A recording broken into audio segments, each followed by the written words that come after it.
Hi guys, Russ Philpott here, and today I wanted to talk to you a little bit about one of the common negative thoughts and beliefs that a lot of people that I work with struggle with is the one of I'm not good enough. And this is something that can plague people and can really hinder them and hold them back in things that they want to do because they're just not sure and not confident enough in themselves to kind of step into the next stage of their life. And what I guess it's not just things that other people struggle with, but I may have once in my life struggled with this, and I hope you're noticing the heavy hint of sarcasm there.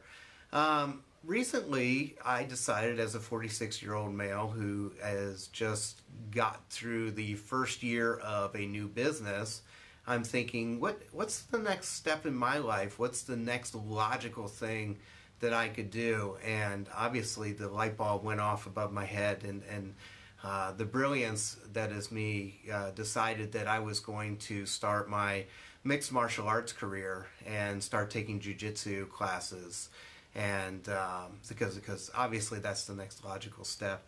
So I did join the Parkersburg Jiu-Jitsu Academy in Vienna. Check them out, good folks.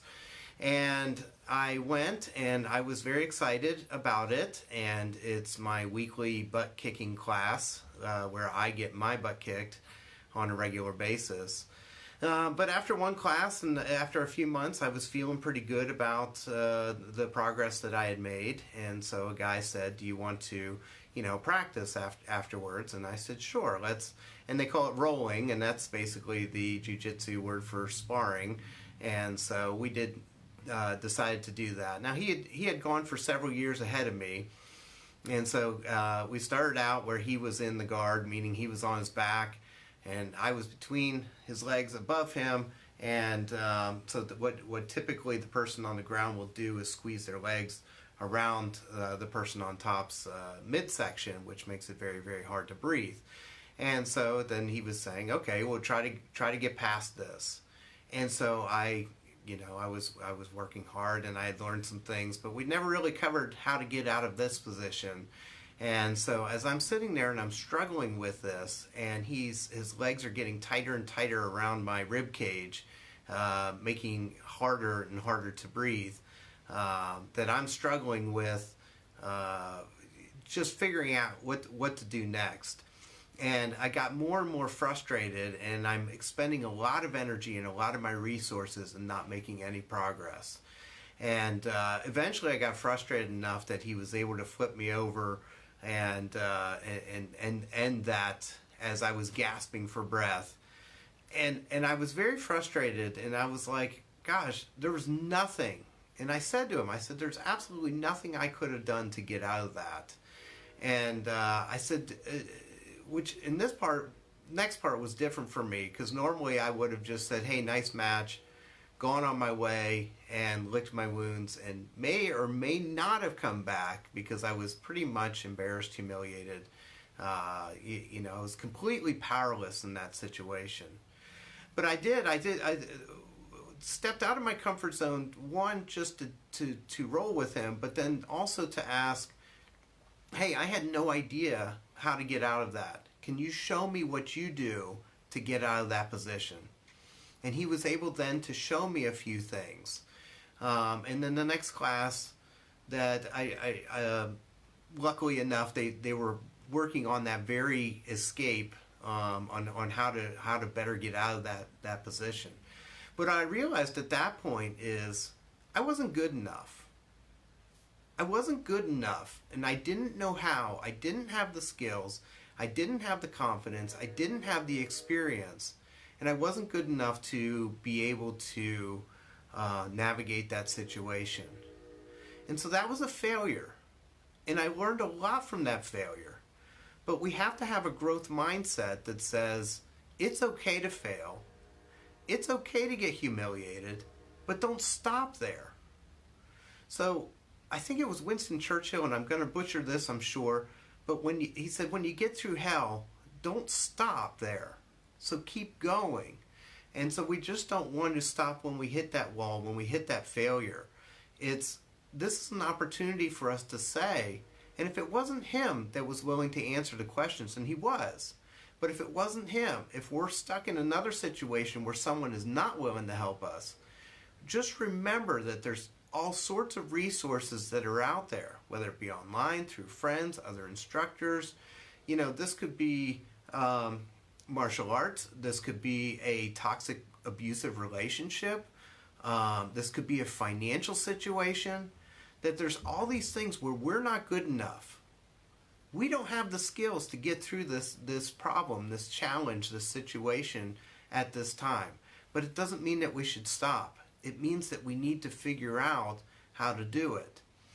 And so much of the time when people come in to see me for therapy, they're stuck in their depression. They're stuck in their anxiety.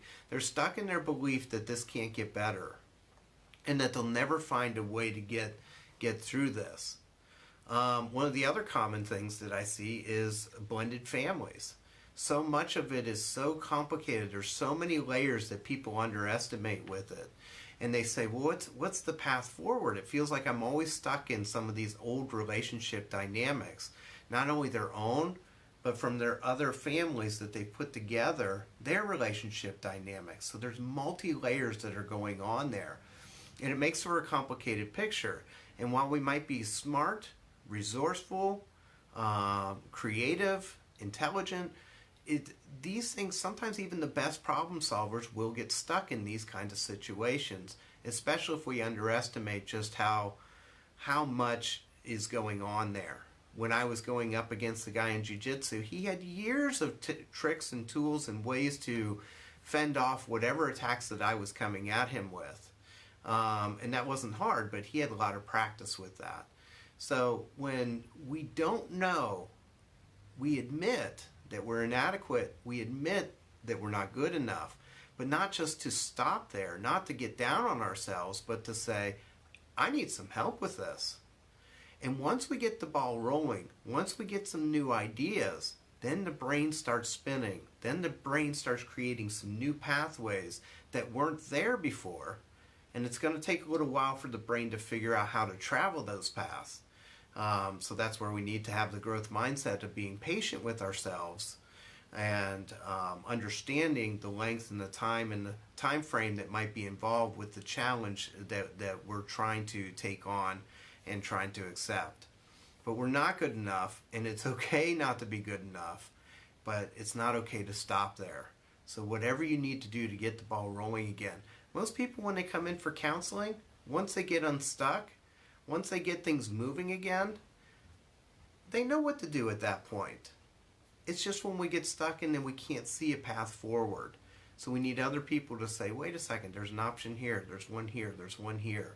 And then talk about how to travel that road and how to temper our expectations and expect frustrations, expect failures as we're not getting it yet, because it takes about 90 days just for the brain to kind of wrap its head around developing a new habit. So be patient with yourself, growth mindset, you're not alone, it's okay to reach out for help, especially to men or anyone who is stubbornly independent. I respect that. I am that way myself. I make things more difficult on myself, but we don't have to. Start asking the questions. Hey, what did you do to get out of that? What did you do to get things moving again? So, all right. I just wanted to rattle off at you a little bit today and take that and work with that. And remember, if you're stuck, 1, you're not alone. 2, ask for help. And 3, just keep going. All right. Thanks, guys. Have a great weekend.